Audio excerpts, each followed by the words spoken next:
Vendredi 24 octobre, 9h30, en temps normal, Khalid Berrada, professeur de physique, devrait être en travaux dirigés devant ses étudiants. Et je commence par le premier TP. Je mesure la résistance gel à droite, je donne la pente. On pourrait se croire dans un studio de télévision. Pourtant, nous sommes bien à l'université Kadi Hayat de Marrakech. Allez, c'est bon. Ok, donc dans cette partie de TP, Samhini Rachid, je dois regarder qui? Hna ou là. Khalid Berrada est un débutant à la télévision, mais c'est un professionnel de l'électronique cinétique. Maintenant, l'objectif de ce TP, c'est de pouvoir montrer la différence quand on mesure une résistance ohmique et une résistance qui se trouve dans une ampoule. Aujourd'hui, il donne un cours sur les résistances à 5000 étudiants. On peut remarquer que l'ampoule s'allume, s'éteint, s'allume, s'éteint. Un cours comme celui-ci, dans une université classique, ne peut se réaliser qu'en petits groupes, de 25 élèves maximum à cause de la taille du laboratoire.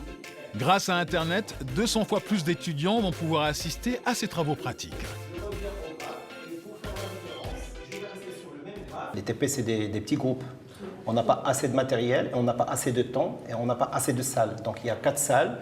Je parle du cas de la faculté des sciences Mlélia, où nous devons passer par semaine 5000 étudiants, du lundi 8h jusqu'à samedi 18h. Donc aucune fois qu'on monte, vous ne pouvez pas le faire. Je reviens sur le graphe. Ce que le professeur Berrada est en train de faire, c'est un MOOC, un acronyme anglais qui signifie cours en ligne, en accès libre, c'est-à-dire visible par tous sur Internet. Les MOOC ont été inventés aux États-Unis il y a 7 ans. La faculté de Marrakech les utilise depuis 18 mois, après les avoir adaptés aux spécificités du continent.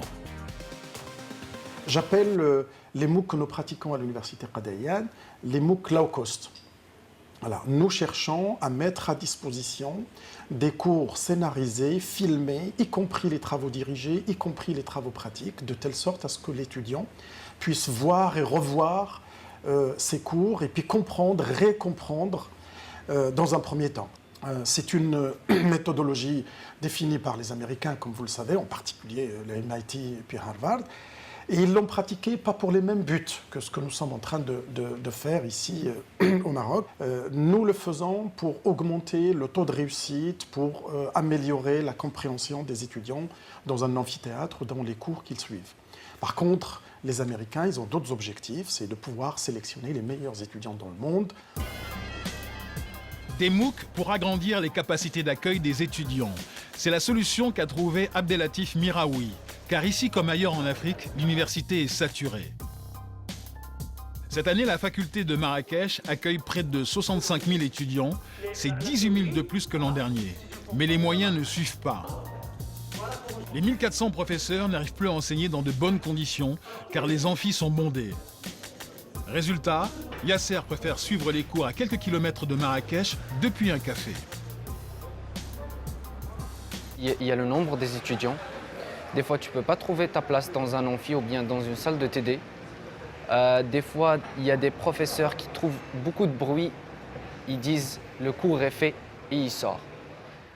Accueillir plus d'étudiants, mais aussi les accueillir mieux. Nabiat est étudiante originaire du Bénin. Et pour elle, ce nouveau mode d'enseignement, ça change tout.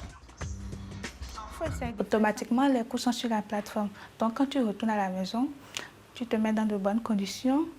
Et puis, il y a le cours qui est non seulement en français, plus expliqué, avec les exemples, les schémas. C'est comme si, au fait, tu suivais le cours, mais là, tu es plus à l'aise parce que tu es seul. Quand tu ne comprends pas une partie, tu retournes en arrière, ce qui fait que tu expliques. Il y a même des forums où tu peux poser directement des questions par rapport au cours et que tu envoies et on te répond automatiquement. Depuis la création de la plateforme, les MOOC ont enregistré 1 demi-million de connexions. Il faut dire que l'université de Marrakech, qui est publique, a fait le choix de la gratuité, ou presque.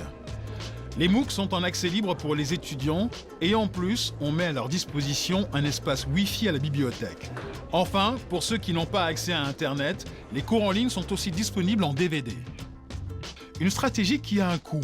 Rien que pour les studios d'enregistrement, par exemple, il a fallu débourser près de 7 millions de francs CFA. Mais pour le directeur de la fac, il s'agit là d'un investissement. Bien évidemment, l'intelligence ou bien l'innovation a un coût. Et je pense que le coût il sera rentabilisé très vite Pour être schématique, lorsque vous voulez faire 1 heure de cours, je pense que c'est un investissement de 5-6 heures de la part du professeur. Mais que vous amortissez très rapidement sur la durée parce que, bien évidemment, le gain est considérable parce que le taux d'échec diminue, parce que le prof travaille dans d'autres conditions. Et aussi, l'université gagne parce qu'elle a en quelque sorte un peu une bibliothèque numérique et elle a un contenu scientifique qui est dans la durée et qui s'inscrit dans une dynamique nationale mais aussi internationale. La question du financement se pose. Sur le continent, les MOOC sont développés dans des économies fragiles sans gros moyens. Si les universités africaines souhaitent conserver la gratuité pour permettre un accès massif à l'enseignement supérieur, il va leur falloir faire preuve d'inventivité, monter des partenariats, trouver des sponsors et pourquoi pas créer une plateforme universitaire panafricaine. Un investissement minime et extrêmement rentable. Parce qu'il sera toujours moins cher de créer des MOOC que d'agrandir les amphis dans les facs.